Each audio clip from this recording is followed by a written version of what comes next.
This is Matt with VanDam Construction. Weather's great outside. Let's build an outdoor kitchen. I'll show you how to do it. Basic instructions for framing with steel studs. It's really no different than framing with wood studs. Just a little more irritating. 16-inch on center for the studs, a track on the bottom where the thing sits, and a track on the top. You're going to want to check with the manufacturer's recommendations as far as the appliances that are being installed. These two that I built both had Coyote outdoor installed in them. They have all the rough cut openings, all the dimensions you would need online.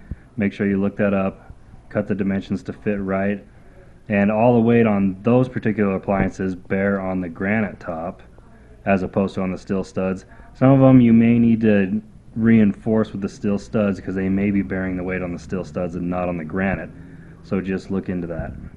There's only a few different components when you're building an outdoor kitchen. Steel studs, and then a steel track. The stud slides into the track, screw it down with self-tapping screws.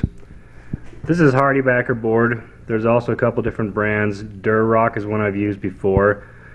You can stucco right to this after you're done. If you're going to use stone, you'll need to lath it or figure out some way to make the stone stick to it because it's not adequate.